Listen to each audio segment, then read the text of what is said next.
Dunia kultivasi selalu dipenuhi oleh kisah-kisah keajaiban dan fenomena tak terduga yang melampaui batas pemikiran manusia fana. Bagi seorang pemuda biasa bernama Lu Ye, takdir memberikan sebuah kejutan besar ketika jiwa dan kesadarannya terlempar melintasi ruang dan waktu, terlahir kembali ke dalam dunia para pertapa yang mengagungkan kekuatan spiritual. Namun, tidak seperti para tokoh utama dalam cerita-cerita legenda yang dianugerahi bakat tiada tanding sejak lahir, perjalanan transmigrasi Lu Ye diawali dengan kenyataan yang sangat pahit. Tubuh baru yang ia tempati di sekte Qingyun ternyata memiliki kondisi fisik yang dianggap tidak berguna di mata para pemuji kultivasi. Ia memiliki akar spiritual campuran yang amat rumit dan lambat dalam menyerap energi spiritual alam semesta. Kondisi fisik yang terbatas ini membuat banyak orang menilai bahwa Lu Ye tidak akan pernah bisa mencapai tingkatan tinggi dalam dunia kultivasi.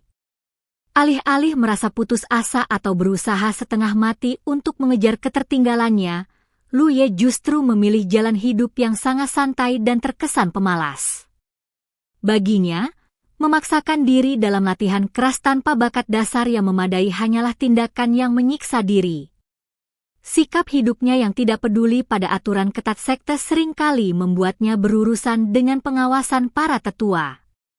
Baru saja kemarin ia dijatuhi hukuman oleh tetua sekte untuk membersihkan dan menyapu seluruh ruangan pavilion harta karun tersembunyi akibat tindakan malasnya. Namun, hukuman tersebut sama sekali tidak memberikan efek jera. Keesokan harinya, Lu Ye kembali terlihat bermalas-malasan di dalam asrama murid luar, berbaring santai sembari menikmati waktu luangnya tanpa beban pikiran sedikitpun. Gaya hidup Lu Ye yang tidak lazim ini memicu rasa tidak senang dan cibiran dari sesama murid di sekte luar. Di sudut area asrama, dua orang murid sedang membicarakan perilaku Lu Ye dengan nada penuh penghinaan dan sinisme. Mereka saling bertukar komentar pedas, menyebut Lu Ye sebagai seorang pemalas tidak tahu malu yang hanya menjadi beban di sekte luar. Mereka menuduhnya bermimpi kosong dan berpura-pura menjadi seorang pemuda kaya yang suka berfoya-foya sepanjang hari. Mereka sangat jengkel melihat cara Lu Ye mendekati para murid perempuan di sekte luar dan melemparkan lelucon-lelucon cerdas untuk mencuri perhatian mereka. Bagi murid-murid yang berlatih keras setiap hari, keberadaan Lu Ye di lingkungan sekte luar dianggap sebagai sampah masyarakat yang hanya menunggu hari tua tanpa mencapai prestasi apapun. Mendengar percakapan dan gunjingan pedas yang dilontarkan di belakang punggungnya, Lu Ye yang sedang berbaring santai akhirnya membuka suara. Dengan nada santai namun terselip sindiran tajam, Lu Ye meminta kedua rekan seangkatannya itu untuk berbicara lebih pelan jika ingin menggunjingkan orang lain. Ia mengeluh bahwa suara bising mereka telah mengganggu kenyamanan tidurnya yang sangat berharga. Lu Ye bahkan membalas ejekan mereka dengan mengingatkan bahwa meskipun ia tidak bekerja keras, posisinya tidak jauh berbeda dengan mereka yang telah tekun berlatih selama 3 bulan penuh namun tetap tertahan di tingkat pertama pemurnian Qi. Sindiran menohok dari Lu Ye seketika menyulut amarah kedua murid tersebut. Salah satu dari mereka merasa sangat terhina dan mengancam akan menghajar Lu Ye hingga merangkak di tanah demi meluapkan kekesalannya. Namun, niat untuk melancarkan serangan fisik tersebut berhasil ditahan oleh rekannya. Murid kedua mengingatkan bahwa bertindak kasar secara langsung di area asrama merupakan pelanggaran berat terhadap aturan sekte.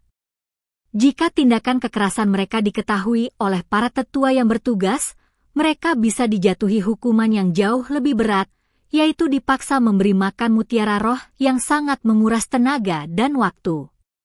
Menyadari besarnya risiko hukuman tersebut, murid yang emosi akhirnya mengurungkan niatnya untuk memukul Lu Ye.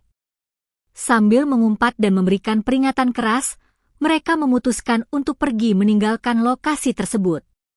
Lu Ye hanya merespons ancaman tersebut dengan senyuman santai, menegaskan bahwa ia akan selalu berada di sana untuk berbaring dan menikmati kehidupannya tanpa peduli pada tekanan orang lain. Setelah suasana di asrama kembali hening, Lu Ye menyadari bahwa tempat tersebut tak lagi nyaman untuk beristirahat. Bisingnya ocehan murid-murid dan suasana latihan yang penuh tekanan membuatnya merasa muak pada aturan kaku di sekte luar. Menurutnya, sekte Qingyun dipenuhi oleh orang-orang yang terlalu terobsesi pada praktik pertapaan kaku dan intrik-intrik kecil di antara para murid. Lu Ye merindukan sebuah tempat yang benar-benar sunyi, sejuk, dan terhindar dari jangkauan orang-orang bising agar ia bisa tidur dengan tenang. Dengan langkah santai, Lu Ye memutuskan untuk berjalan menuju area gunung bagian belakang sekte, sebuah wilayah yang relatif sepi dan jarang dilalui oleh murid-murid biasa. Menyusuri jalan setapak di gunung belakang yang rindang, udara sejuk dan naungan pepohonan rindang seketika menyambut kehadiran Lu Ye. Saat sedang mencari tempat berteduh yang cocok untuk berbaring, pandangan mata Lu Ye mendadak terhenti pada sebuah pemandangan yang sangat memukau di bawah rindangnya pepohonan. Di sana, terbaring anggun seorang wanita muda yang tampak sedang terpejam lelap. Keindahan paras wanita tersebut seketika membuat Lu Ye terpesona dan terhenyak diam.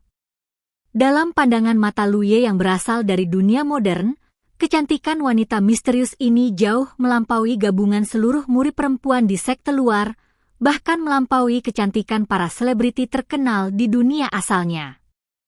Penampilannya yang begitu murni dan halus bagaikan bidadari atau dewi yang baru saja turun dari langit ke bumi.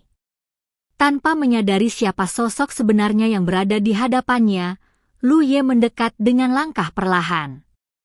Lu Ye mengira bahwa wanita cantik ini adalah seorang murid perempuan baru atau seorang engkuot, adik perempuan engkuot, seangkatan yang sengaja beristirahat di gunung belakang. Lu Ye mulai bergumam dan melontarkan lelucon-lelucon santai, mempertanyakan mengapa gadis secantik itu berani tidur sendirian di tempat terbuka tanpa takut akan bahaya diculik oleh orang jahat. Dengan candaan khasnya, Lu Ye berspekulasi apakah gadis tersebut sengaja menunggunya di sana untuk memberikan kejutan manis. Lu Ye berlutut di samping wanita tersebut dan mencoba membangunkan dengan lembut, memuji betapa indahnya wajah yang sedang terpejam itu. Lu Ye terus mengamati setiap detail paras wanita misterius tersebut dari jarak yang sangat dekat.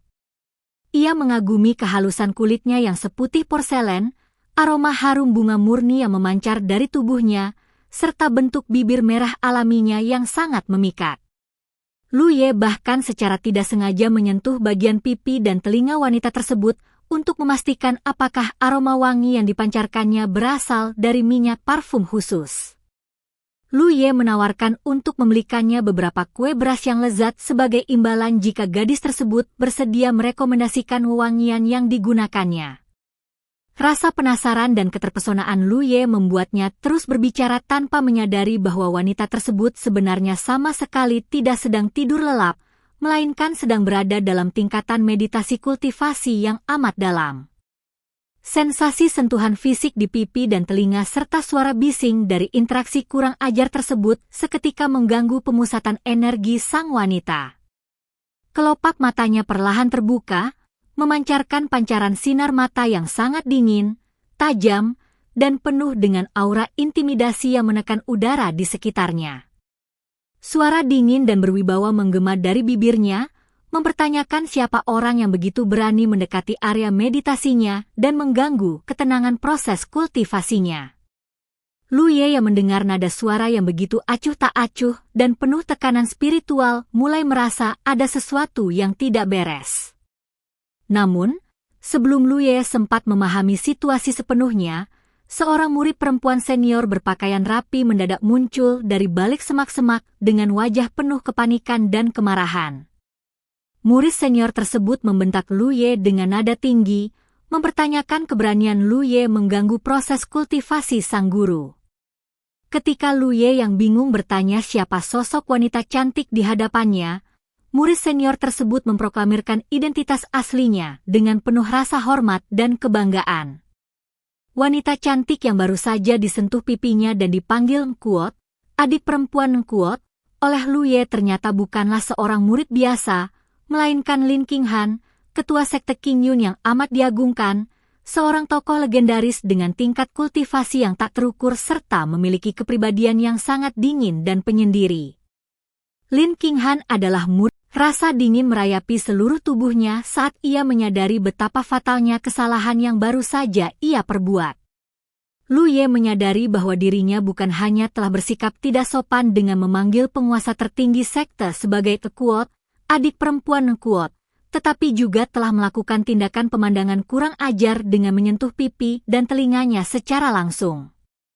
Di dalam hatinya, Lu Ye berteriak histeris, meyakini bahwa nyawanya berada di ujung tanduk dan ia pasti akan dihukum mati atau dilenyapkan dari muka bumi oleh sang ketua sekta.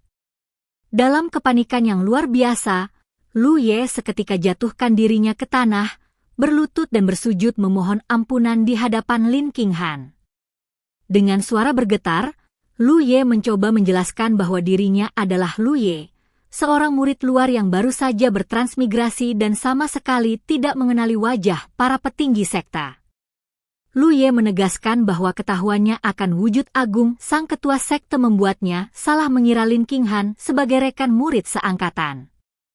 Lu Ye bersumpah demi 100 nyawa bahwa jika ia tahu sejak awal siapa sosok tersebut, ia tidak akan pernah berani melontarkan lelucon atau bertindak tidak sopan. Lu Ye berjanji akan bertobat, mengubah perilaku malasnya, dan tidak akan lagi bersikap kasar di lingkungan sekta. Murid senior yang mendampingi Lin Qinghan terus mendesak agar Lu Ye dijatuhi hukuman berat atas pelanggaran sengaja terhadap keagungan sang ketua sekta. Namun, Lin Qinghan yang masih terduduk anggun di tempat meditasinya menahan emosi batinnya. Di balik tatapannya yang dingin, Lin Qinghan mengamati paras Lu Ye yang sebenarnya cukup tampan, meskipun kata-kata yang keluar dari mulutnya sangat kurang ajar dan tidak beretika. Lin Qinghan menilai bahwa Lu Ye hanyalah seorang murid luar berakar spiritual campuran yang tidak memiliki prospek besar dalam kultivasi. Pada awalnya, Lin Qinghan berniat untuk menghancurkan akar spiritual Lu Ye dan mengusirnya secara tidak hormat dari sekte Qingyun. Akan tetapi, Lin Qinghan menyadari bahwa mengeksekusi hukuman seberat itu hanya karena interaksi kecil akan membuatnya terlihat pelit dan picik sebagai seorang pemimpin tertinggi.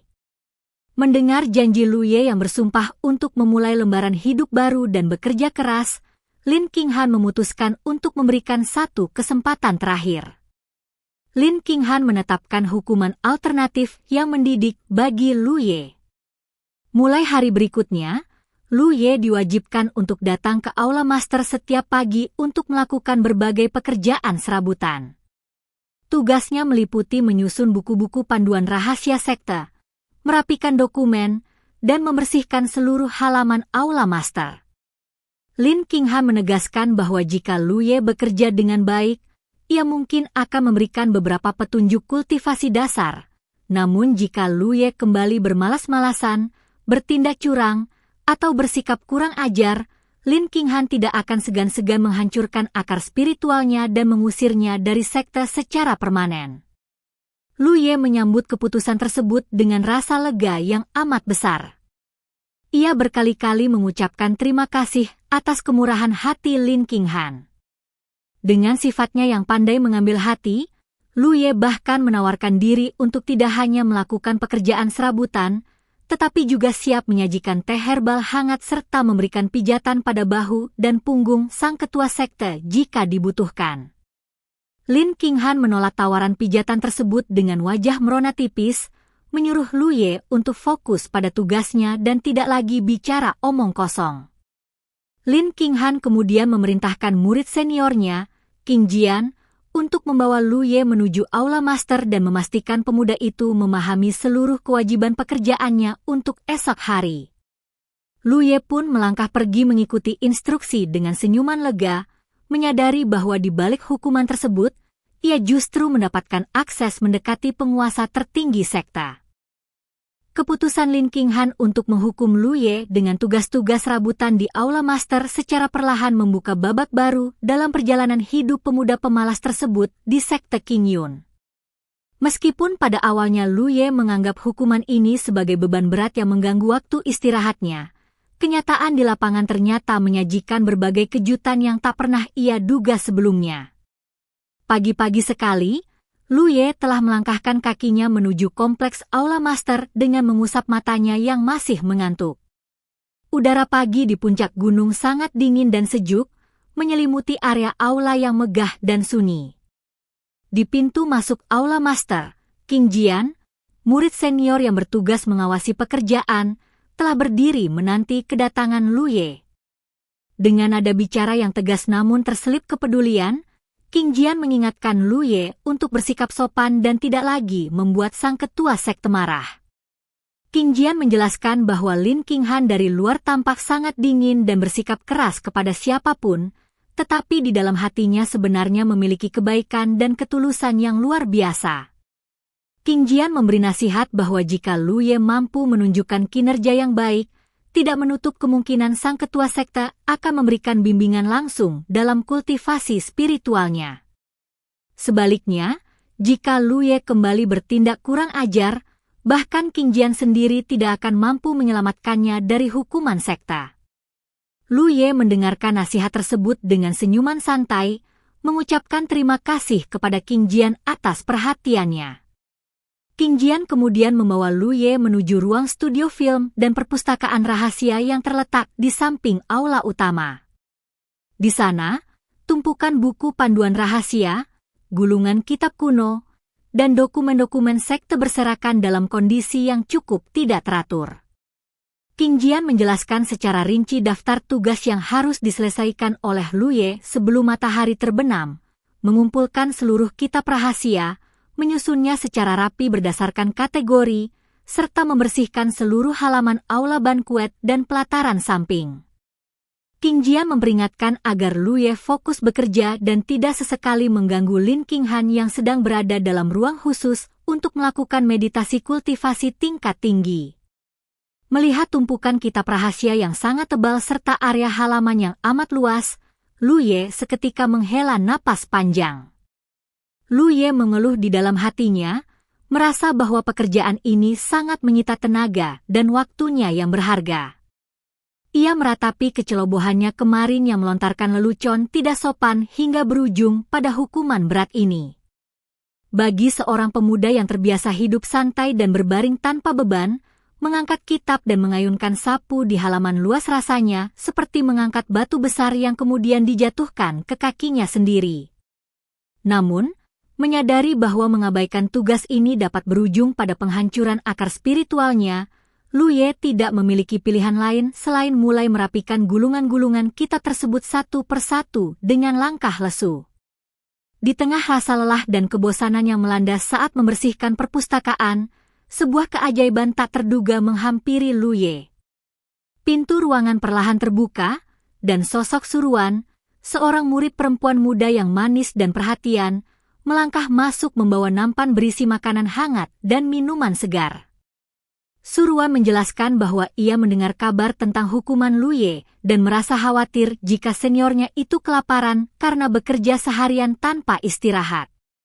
Suruan menyajikan kue beras ketan segar yang harum serta buah-buahan spiritual untuk menyegarkan stamina Luye. Suruan mengungkapkan keprihatinannya melihat Luye terduduk lesu di lantai dan berharap hidangan sederhana tersebut dapat membuat Luye merasa sedikit lebih bahagia. Interaksi manis dan kebaikan tulus yang ditunjukkan oleh Suruan secara mendadak memicu fenomena aneh di dalam tubuh Luye. Begitu Suruan menatapnya dengan penuh rasa perhatian dan kasih sayang, sebuah dorongan energi murni mendadak bergejolak di dalam aliran darah Luye. Tanpa perlu melakukan meditasi kaku atau menguras tenaga menyerap energi alam, kekuatan spiritual di dalam inti tubuh Luye melonjak secara signifikan. Luye seketika tersentak dalam rasa terkejut dan kegembiraan yang luar biasa saat menyadari mekanisme rahasia dari tubuh barunya. Ternyata, kode curang kuot, atau rahasia peningkatan kekuatan fisik dan spiritualnya tidak didapatkan melalui latihan berat yang menyiksa, melainkan diaktifkan setiap kali ia menerima perhatian, kehangatan, atau saat berinteraksi manis dengan para murid perempuan. Sadar akan fungsi luar biasa dari rahasia tubuhnya tersebut, semangat Luye seketika meledak kembali. Ia menyadari bahwa semakin sering ia berinteraksi, menggoda secara sopan, atau memberikan kebahagiaan kepada murid-murid perempuan di sekitarnya, kekuatan spiritualnya akan terus merangkak naik secara otomatis. Rasa lelah dan keluhan akibat pekerjaan serabutan seketika sirna dari pikirannya. Dengan senyuman ceria, Lu Ye mengucapkan terima kasih yang amat mendalam kepada Suruan, memuji kebaikan hatinya yang bagaikan penolong di saat-saat kritis. Suruan yang merasa malu-malu dan rona merah berbinar di pipinya segera pamit untuk kembali berlatih, merasa lega karena bantuannya diterima dengan sangat baik oleh Lu Ye. Dengan dorongan kekuatan spiritual baru yang menyegarkan tubuhnya, Lu Ye menyelesaikan seluruh tugas merapikan kitab dan membersihkan halaman dengan kecepatan yang mengagumkan. Seluruh gulungan rahasia tersusun rapi sesuai abjad dan kategori, sementara pelataran halaman bersinar bersih tanpa selembar daun gugur pun tersisa. Setelah memastikan semuanya sempurna, Lu Ye teringat akan janjinya kemarin untuk membuatkan minuman spesial bagi Lin Qinghan. Lu Ye menyeduh secangkir teh Songling, sebuah racikan teh spiritual rahasia dari bahan-bahan herbal langka yang memiliki khasiat menenangkan pikiran, meredakan kelelahan emosional, serta membantu mempercepat seseorang memasuki fase meditasi yang dalam. Sambil membawa nampan berisi cangkir teh hangat yang memancarkan aroma harum menenangkan, Lu Ye melangkah menuju aula utama tempat Lin Qinghan berada. Qing Jian yang melihat Lu Ye mendekati ruang meditasi sempat menahannya dan memperingatkan agar tidak mengganggu ketua sekta.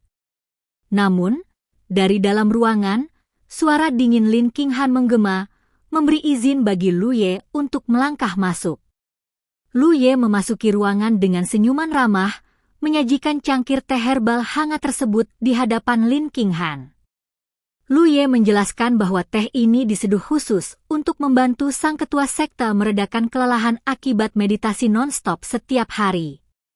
Dengan perhatian kecil yang hangat, Lu Ye mengingatkan Lin Qinghan agar tidak meminumnya terlalu cepat agar tidak membakar bibirnya. Lin Qinghan menatap cangkir teh dan wajah menyeringai Lu Ye dengan pandangan yang sulit diartikan. Di balik sikapnya yang selalu tampak dingin dan acuh tak acuh, Lin Qinghan sebenarnya merasa cukup terkejut melihat kepedulian dan ketelitian murid pemalas ini. Lin Qinghan tidak menyangka bahwa Lu Ye yang berakar spiritual rendah mengetahui pengetahuan rumit mengenai racikan teh Songling yang sangat langka. Meskipun Lin Qinghan mencoba menyembunyikan rasa tersentuhnya dengan berpura-pura menyuruh Lu Ye segera kembali bekerja, tangan anggunnya perlahan meraih cangkir teh tersebut dan meminumnya hingga tuntas. Hangatnya aliran teh Songling seketika menyebarkan rasa nyaman di dalam jiwa Lin Qinghan, melelehkan sedikit demi sedikit kebekuan emosi yang selama ini mengurung hatinya. Melihat Lin Qinghan meminum teh racikannya hingga habis, Lu Ye tersenyum penuh kemenangan. Lu Ye menyadari bahwa di balik keagungan dan wujud galaknya sebagai pemimpin tertinggi sekte, Lin Qinghan sebenarnya memiliki hati yang lembut dan mudah tersentuh oleh perhatian tulus. Setelah Lu Ye meminta izin untuk pamit pulang ke kamar barunya di area Aula Master, Lin Qinghan terdiam sendirian di dalam ruang meditasinya. Mengamati cangkir teh yang telah kosong, Lin Qinghan merenungkan perubahan sikapnya sendiri. Lin Qinghan heran mengapa dirinya yang terkenal sangat tegas dan tidak menoleransi pria tidak beretika, kini berulang kali memberikan ampunan dan rasa maklum kepada Lu Ye. Malam pun berganti, dan Lu Ye yang kini menempati kediaman baru yang disediakan oleh sekte duduk bersila di atas tempat tidurnya. Lu Ye membuka kitab petunjuk dasar pembentukan energi yang diberikan oleh Lin Qinghan sebagai hadiah atas kerja kerasnya. Saat menyatukan pemahaman dari kitab tersebut dengan lonjakan kekuatan spiritual yang ia dapatkan dari Suruan dan Lin Qinghan sepanjang hari, sebuah getaran kuat meletus dari dalam meridiannya. Cahaya keemasan bergetar melingkupi tubuh Lu Ye, menandai keberhasilannya menembus tingkatan baru, sementara murid-murid lain harus menjalani pertapaan berat yang menyiksa selama 6 bulan hingga 1 tahun untuk mencapai tingkatan ini. Lu Ye berhasil mencapainya sambil menikmati makanan lezat dan memberikan perhatian kepada para murid perempuan.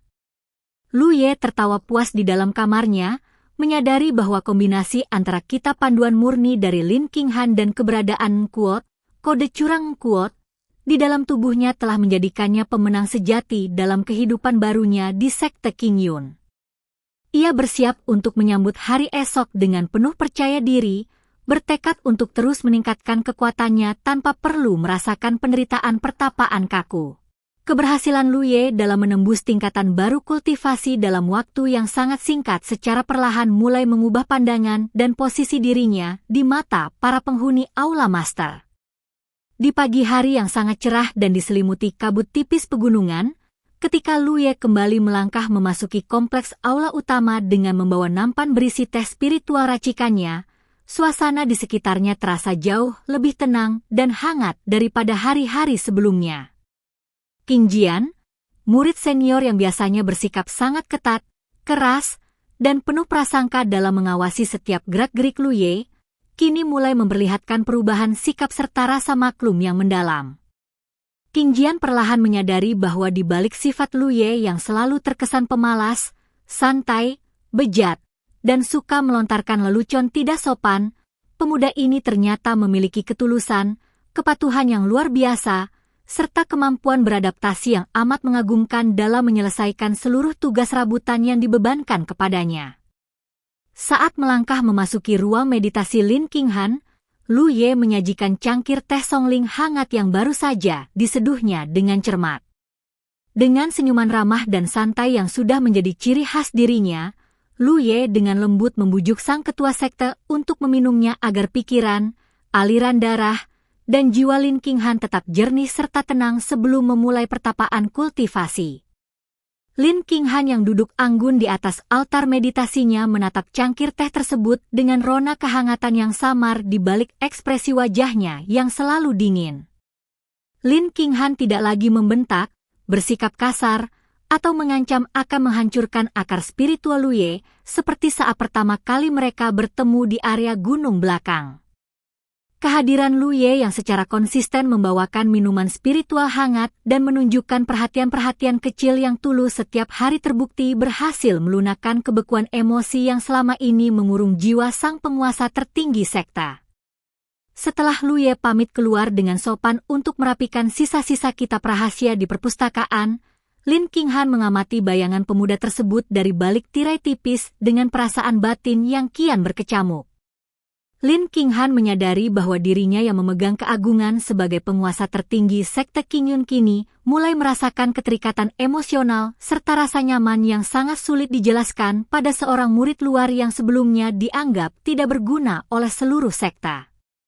Namun, kehangatan dan kedamaian yang baru saja tumbuh di dalam aula master mendadak dibayangi oleh sebuah rahasia kelam serta ancaman takdir kematian yang selama ini disimpan rapat-rapat oleh Lin Qinghan dari pengetahuan seluruh pengikutnya. Terungkap fakta mengejutkan bahwa identitas sejati Lin Qinghan sebenarnya bukanlah sekadar seorang manusia jenius yang menguasai ilmu kultivasi tingkat tinggi.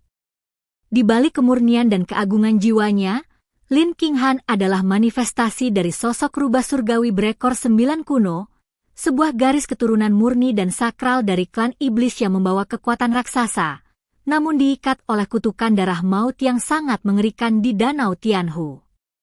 Setiap 1000 tahun sekali, pemegang garis keturunan sakral ini diwajibkan oleh takdir untuk menghadapi bencana alam dahsyat yang dikenal sebagai kesengsaraan petir 9 kali lipat. Bencana dahsyat yang penuh hawa pembunuh ini merupakan hukuman kejam dari alam surgawi yang di masa lalu telah menghancurkan jiwa ibunya hingga pecah berkeping-keping tanpa sisa.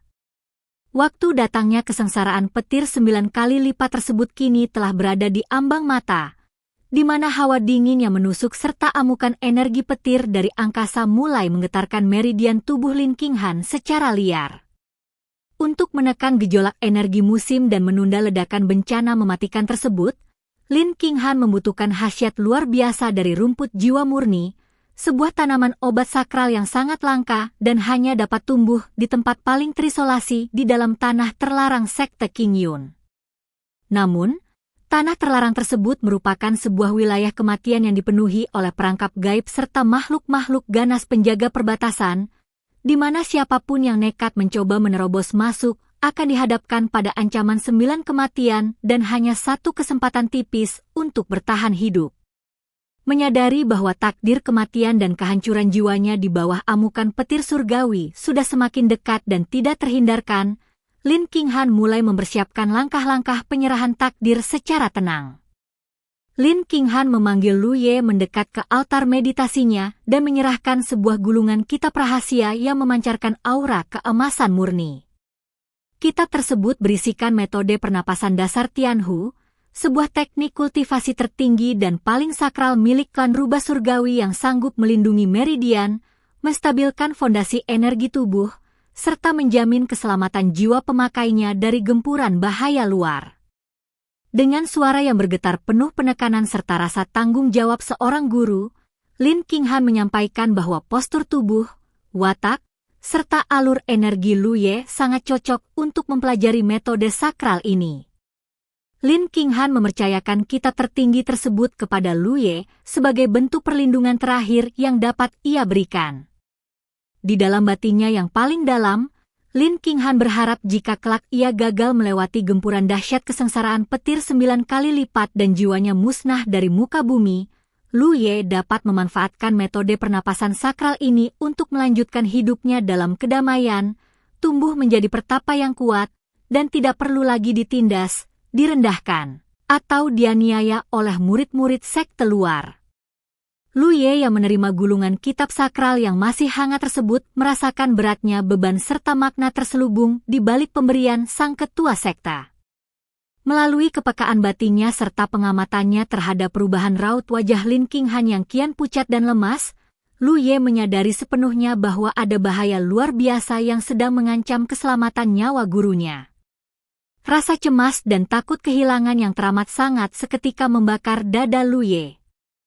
Pemuda yang dari luar selalu tampak pemalas, acuh tak acuh, dan selalu berusaha menghindari penderitaan ini mendadak kehilangan seluruh keinginan untuk bersantai. Melalui informasi yang berhasil didapatkannya serta pemahaman mengenai batas-batas modifikasi, Lu Ye mengetahui keberadaan rumput jiwa murni di dalam tanah terlarang serta kenyataan pahit bahwa tanaman obat tersebut adalah satu-satunya harapan tersisa untuk meredakan penyakit dan menekan amukan kesengsaraan petir yang mengancam nyawa Lin Qinghan. Lu Ye menyadari betapa mengerikannya risiko memasuki tanah terlarang, tetapi pikiran bahwa Lin Qinghan akan menyerah begitu saja pada takdir dan mati sendirian di dalam kesepian adalah sesuatu yang sama sekali tidak sanggup ia terima dalam hidupnya.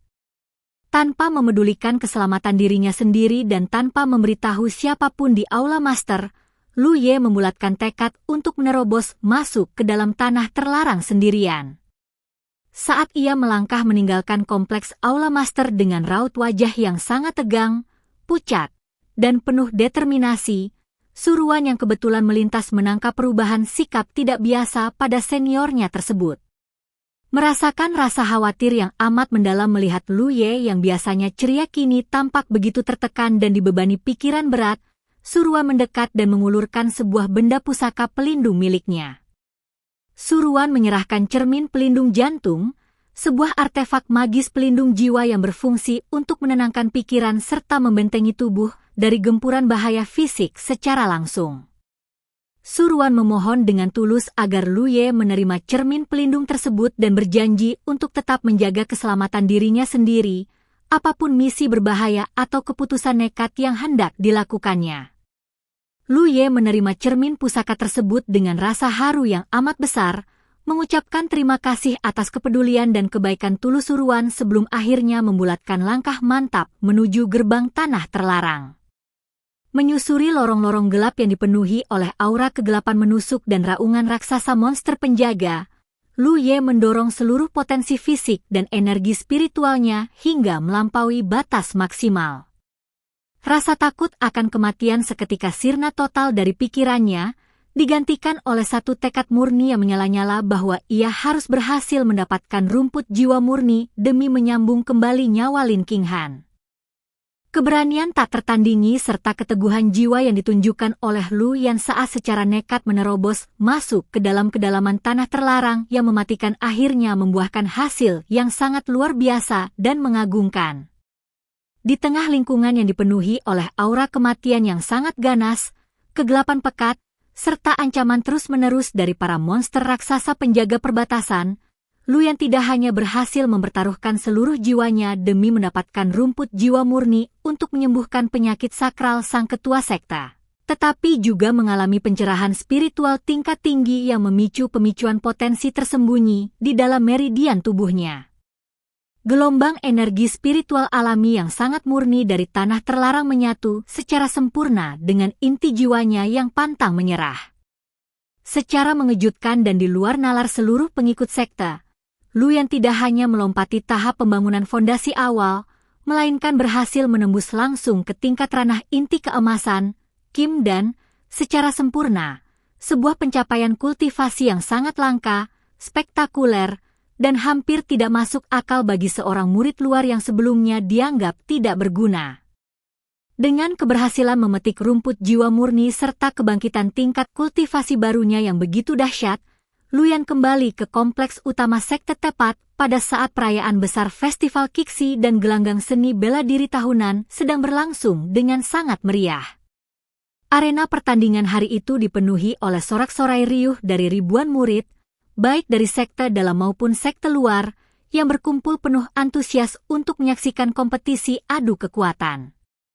Namun, suasana pesta pertunjukan tersebut seketika berubah menjadi tegang dan diliputi kebingungan ketika nama Luyan dipanggil secara resmi oleh penguji pertandingan untuk melangkah naik ke atas panggung arena pertarungan utama. Kehadiran Luyan yang melangkah dengan tenang, santai, namun memancarkan wibawa baru yang tak terukur seketika menarik perhatian penuh serta tatapan sinis dari murid-murid sekte luar yang selama ini selalu meremehkan dan menghina keberadaannya. Di antara jajaran murid senior dan murid inti yang duduk di panggung kehormatan, keberadaan Luyan memicu rasa iri hati, ketidaksenangan, dan cemburu yang teramat sangat, terutama di dalam diri Mo Chen, seorang murid inti berprestasi tinggi yang dikenal sangat ambisius dan menjadi pengagum rahasia Lin Qinghan. Bagi Mo Chen, keberadaan Luyan yang merupakan seorang murid luar rendahan berakar spiritual buruk, tetapi berhasil mendapatkan perhatian khusus, ampunan berulang kali, serta perlindungan hangat dari Lin Qinghan di Aula Master adalah sebuah penghinaan besar bagi kehormatannya. Mo Chen yang tidak mampu menerima kenyataan bahwa Lin Qinghan berulang kali membela dan memberikan tempat khusus bagi Luyan mulai menyusun niat jahat yang sangat licik untuk mempermalukan, menghancurkan reputasi, dan melumpuhkan fisik Luyan di atas panggung arena secara terbuka di hadapan seluruh tetua. Ketika pertarungan babak penyisihan dimulai dengan dentuman gong pertanda laga, Luyan dihadapkan pada lawan-lawan berat dari tingkatan senior yang memiliki pengalaman tempur tinggi. Namun, berbeda jauh dengan ekspektasi penonton dan para penguji yang mengira Luyan akan dengan mudah ditumbangkan dalam satu pukulan ringan, Luyan justru bertarung dengan sangat tenang, anggun, dan presisi. Menggunakan pemahaman mendalam tentang pola pergerakan lawan yang didapatkannya secara tekun selama menyusun dan merapikan buku-buku rahasia di Aula Master, Luyan menyentuh titik-titik sambungan uras spiritual lawannya dengan sangat akurat dan tanpa celah. Setiap serangan pedang maupun pukulan keras yang dilancarkan oleh musuh berhasil ditangkis, dinetralkan, dan dialihkan hanya dengan mengandalkan gerakan telapak tangan yang sangat efisien, santai, dan penuh kontrol. Luyan menembus lapisan demi lapisan pertarungan arena dengan kemenangan mutlak hingga berhasil mencapai panggung lantai ke-6 pertarungan, mengejutkan seluruh tetua senior dan murid yang menyaksikan pertunjukan spektakuler tersebut. Melihat kehebatan Luyan yang semakin tidak terkendali dan mendapatkan decak kagum dari sebagian penonton, Mo Chen tidak dapat lagi menahan amarah serta dendam di dalam dadanya. Mo Chen melompat turun dari panggung tinggi ke tengah arena pertarungan untuk berhadapan langsung secara pribadi dengan Luyan. Dengan wajah dipenuhi kesombongan, keangkuhan, dan hinaan pedas, Mo Chen mengejek Luyan sebagai seorang pelayan sekte luar yang tidak tahu diri, hina, dan hanya mengandalkan ketampanan wajah serta trik-trik oportunistik untuk mendekati sang ketua sekte demi keuntungan pribadi. Mo Chen memproklamirkan dengan suara lantang bahwa hari itu ia akan memusnahkan seluruh kepura-puraan Luyan, melumpuhkan total kultivasinya, dan membersihkan nama baik sekte dari keberadaan seorang pemuda bejat yang dianggapnya merusak moral. Luyan merespons gertakan kosong dan cercaan tersebut dengan senyuman santai, meminta Mo Chen untuk berhenti berpidato sombong dan membuktikannya secara langsung melalui bentrokan senjata sejati di atas ring. Pertempuran sengit dan dahsyat antara Luyan dan Mo Chen pun meletus secara luar biasa di hadapan seluruh penonton yang menahan napas. Mo Chen langsung mengerahkan jurus andalan terkuatnya, jurus pedang bayangan terbang, meluncurkan tebasan pedang berat yang membelah udara dengan gelombang kecepatan serta aura pembunuh yang amat tinggi. Namun, Luyan yang kini telah memegang penuh kekuatan murni ranah inti keemasan bergerak bagaikan bayangan ringan yang tak terkejar, menghindari setiap tebasan mematikan Mo Chen tanpa mengalami kesulitan berarti. Ketika Mo Chen yang mulai panik mengaktifkan formasi pembatas tingkat tinggi Kuot, kota roh terkunci Xuan Yin Kuot, untuk mengurung dan mengikat pergerakan Luyan, Luyan membalas secara langsung dengan mengerahkan tebasan pedang bulan lebar Tiangang yang sangat agung. Ledakan energi spiritual yang dahsyat dan menyilaukan menghantam barisan pertahanan Mo Chen, mematahkan formasi kuncinya hingga hancur berkeping-keping, serta memukul mundur murid senior tersebut hingga bersimbah darah dan terjerembab di tanah. Kekalahan telak dan memalukan yang dialami oleh Mo Chen di hadapan seluruh penghuni sekte memicu rasa malu, kebencian, dan dendam yang sangat membara di dalam jiwanya. Ketika melihat Luyan membelakangi dirinya secara tenang untuk menerima pengakuan kemenangan dari hakim pertandingan, Mo Chen secara licik, pengecut, dan tanpa kehormatan menarik senjata tersembunyi yang telah dilumuri jarum beracun mematikan, lalu melancarkan serangan sergap berbahaya dari balik punggung Luyan.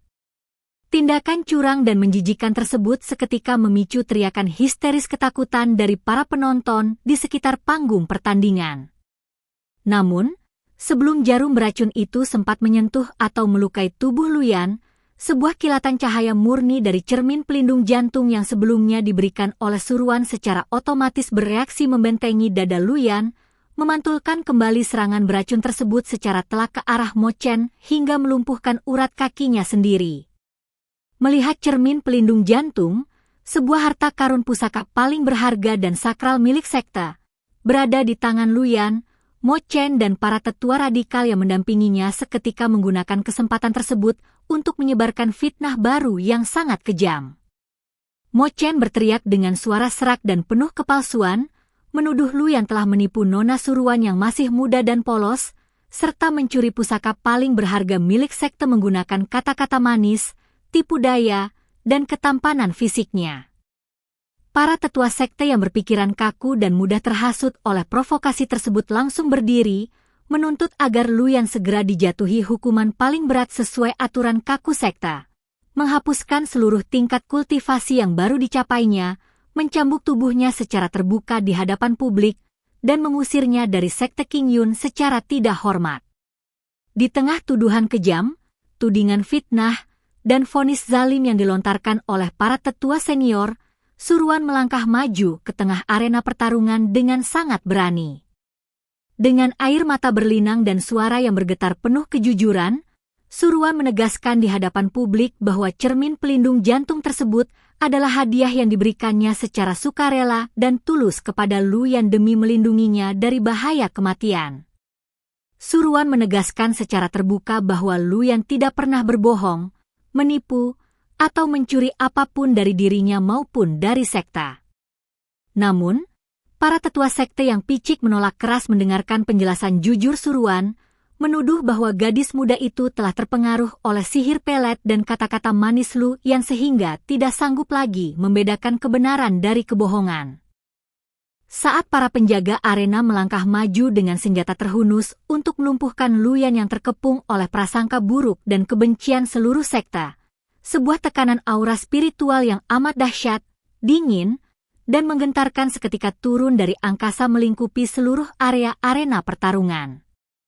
Udara di sekitar arena membeku seketika saat Lin Qinghan melangkah turun dari panggung utama dengan gaun anggunnya yang memancarkan aura sakral tiada tanding. Dengan mata berkilat penuh kemarahan dan wibawa mutlak seorang penguasa tertinggi, Lin Qinghan membentak seluruh tetua dan murid yang berani mengutuk serta menghakimi Luyan secara sepihak.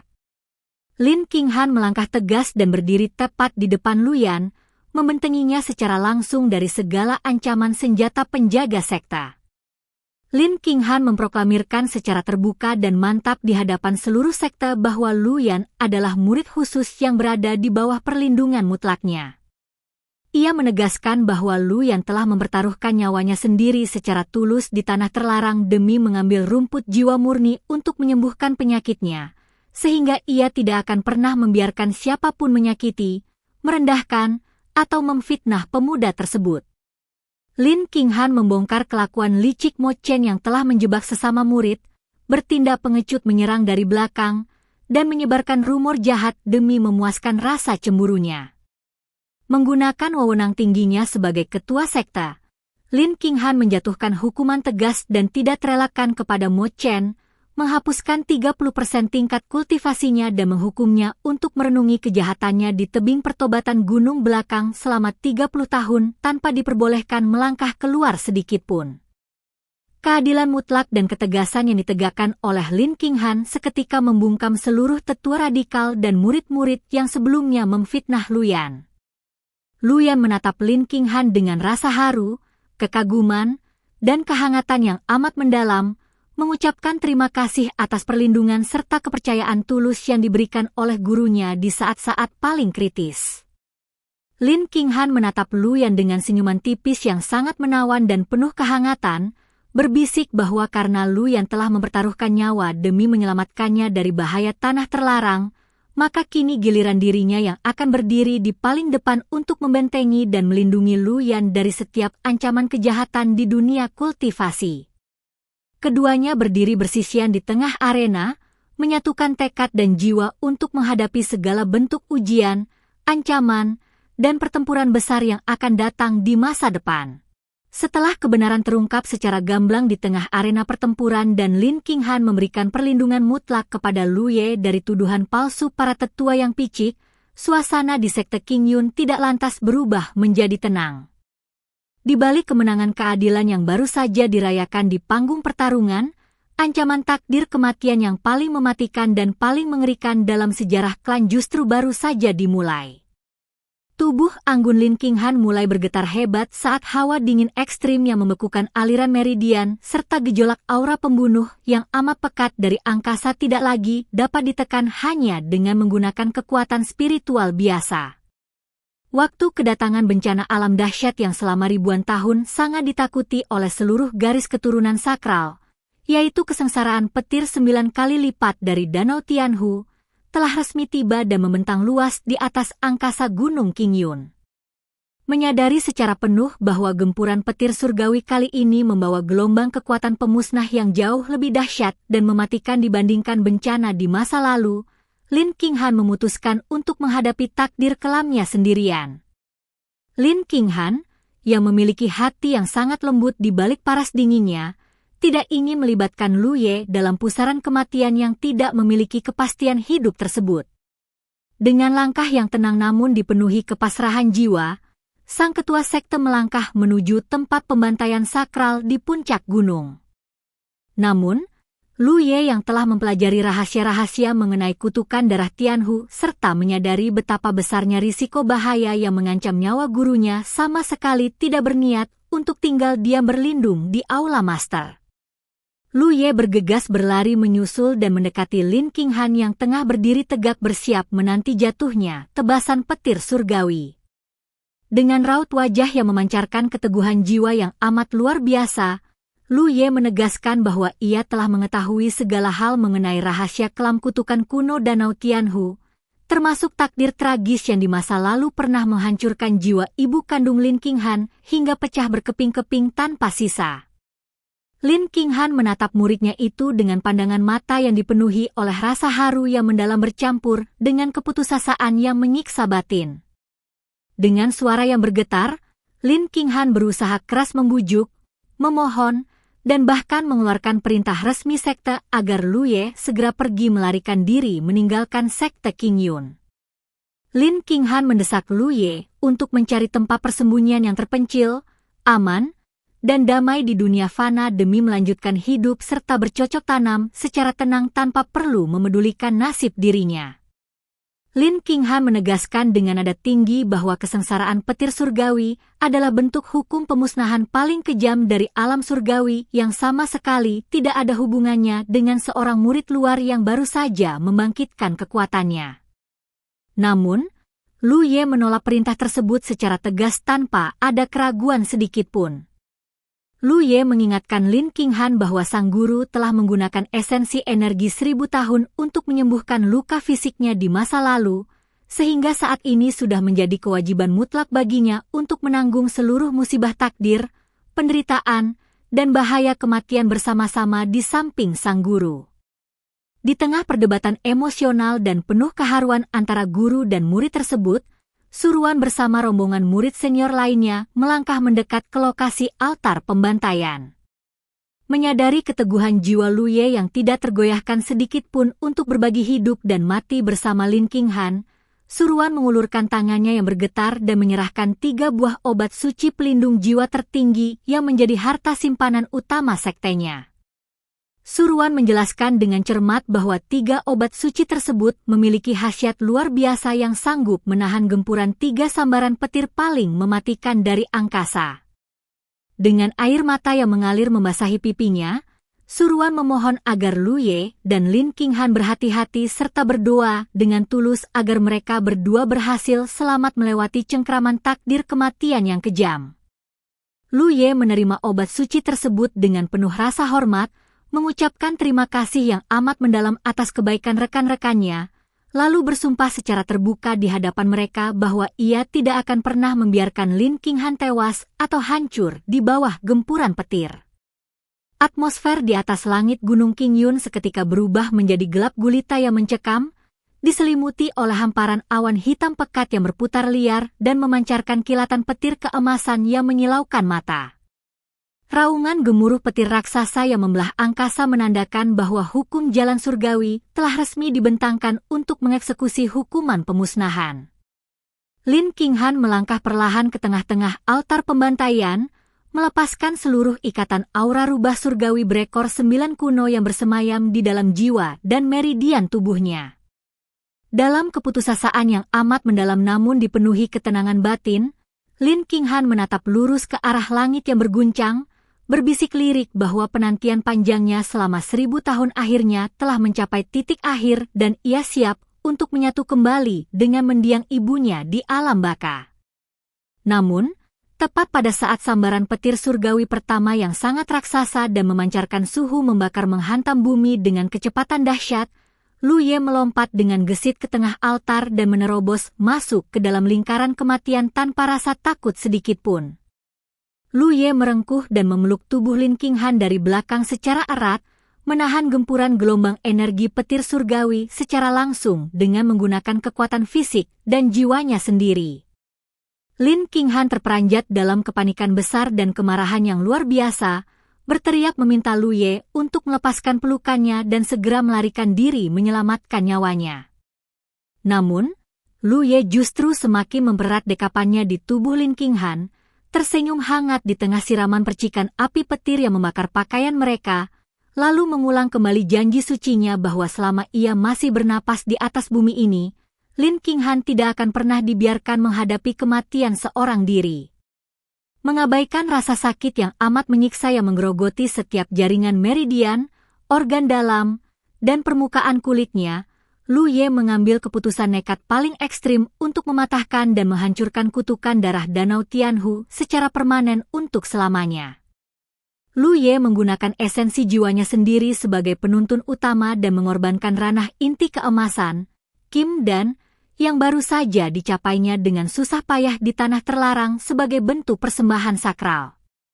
Dengan memanfaatkan seluruh kekuatan murni yang bersumber dari ketulusan hatinya, Lu Ye mengaktifkan ikatan jiwa sakral kuot, terikat hidup dan mati kuot, dan mengubah inti keemasan miliknya menjadi perisai cahaya raksasa yang membentengi tubuh mereka berdua dari gempuran kesengsaraan. Gempuran beruntun dari kesengsaraan petir 9 kali lipat menghantam permukaan perisai inti keemasan Lu Ye, dengan suara dentuman raksasa yang menggetarkan seluruh benua dan meruntuhkan bebatuan di sekitarnya. Ledakan cahaya menyilaukan membelah kegelapan malam saat energi pemusnah petir saling bertabrakan secara brutal dengan keteguhan jiwa Lu Ye. Melalui pengorbanan inti keemasan secara total serta penyatuan darah yang didasari oleh cinta murni antara Lu Ye dan Lin Qinghan, aliran energi kutukan kuno yang telah mengikat dan menyiksa klan Tianhu selama ribuan tahun secara bertahap mulai retak, terbakar, dan akhirnya hancur berkeping-keping hingga musnah tanpa sisa di udara.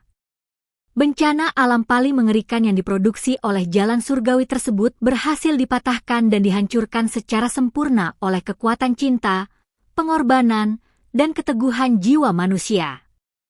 Saat awan hitam pekat dan amukan petir di angkasa perlahan sirna digantikan oleh fajar yang menyingsing dan pancaran sinar matahari pagi yang hangat, suasana di atas altar pembantaian seketika berubah menjadi sangat hening dan syahdu. Perisai inti keemasan telah hancur total, dan tubuh Lu Ye yang bersimbah darah serta dipenuhi oleh luka bakar berat ambruk tak berdaya ke dalam pangkuan Lin Qinghan. Lin Qinghan yang menyadari bahwa Lu Ye telah mengorbankan seluruh tingkat kultivasinya, masa depannya, dan inti kehidupannya demi menyambung nyawanya serta mematahkan kutukan darah klan Tianhu, menangis histeris tanpa henti. Air mata Lin Qinghan menetes deras membasahi wajah Lu Ye yang pucat pasi, memohon dengan suara serak agar pemuda tersebut membuka matanya kembali dan tidak tertidur untuk selamanya. Dengan sisa-sisa tenaga jiwanya yang sangat lemah, Lu Ye perlahan membuka kelopak matanya dan menatap wajah Lin Qinghan yang bersimbah air mata di bawah naungan sinar matahari pagi. Lu Ye memula senyuman lembut yang amat manis, berbisik dengan nada penuh canda bahwa saat sedang menangis seperti itu, Lin Qinghan terlihat jauh lebih anggun, cantik, dan menawan daripada biasanya. Lin Qinghan memaki Lu Ye sebagai pemuda bodoh yang masih sempat-sempatnya melontarkan lelucon tidak sopan di saat-saat kritis antara hidup dan mati, sembari mengungkapkan betapa dalamnya rasa takut yang ia rasakan akan kehilangan Lu Ye dari sisinya.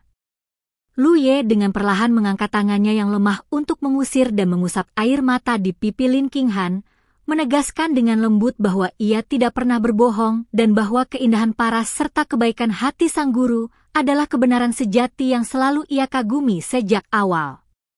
Beberapa waktu telah berlalu sejak peristiwa besar tersebut, dan setelah seluruh luka fisik serta trauma spiritual mereka pulih secara sempurna, kehidupan baru yang penuh dengan kedamaian abadi resmi dimulai bagi pasangan pertapa tersebut. Dunia kultivasi dan panggung pahlawan telah kehilangan sosok ketua sekte Qingyun yang dingin serta seorang murid luar yang sebelumnya selalu dianggap tidak berguna oleh semua orang. Namun, di sebuah kedai teh kecil yang sangat sunyi dan asri yang terletak tepat di tepi danau dengan pemandangan alam yang memukau, lahirlah sepasang kekasih yang hidup bahagia dalam kesederhanaan dan kehangatan murni. Tempat tinggal yang tenang dan jauh dari hiruk-pikuk keduniawian itu menjadi kediaman paling nyaman bagi Lu Ye untuk berbaring santai, menikmati racikan teh herbal hangat, serta mendapatkan perawatan, perhatian, dan kasih sayang tulus dari Lin Qinghan tanpa perlu lagi merasakan penderitaan pertapaan kaku atau tekanan dari aturan kaku sekta. Di sore hari yang sangat tenang, saat sinar mentari terbenam memancarkan warna keemasan yang berkilau di atas permukaan air danau, Lu Ye duduk bersandar dengan santai sembari menatap wajah Lin Qinghan yang anggun di sampingnya. Dengan senyuman ceria dan tatapan penuh kehangatan, Lu Ye memuji ketampanan dan kecantikan gurunya, sementara Lin Qinghan merespons pujian manis tersebut dengan rona bahagia dan senyuman penuh cinta di wajahnya. Keduanya saling menggenggam tangan dengan erat, menyatukan jari-jari mereka, dan berjanji untuk terus melangkah bersama menyusuri indahnya pergantian 4 musim di dunia fana ini. Lu Ye menyatukan jiwa dan raganya bersama Lin Qinghan, menegaskan dengan penuh kepastian bahwa mereka akan selalu berada di sisi satu sama lain, saling menjaga, dan tidak akan pernah terpisahkan lagi untuk selama-lamanya.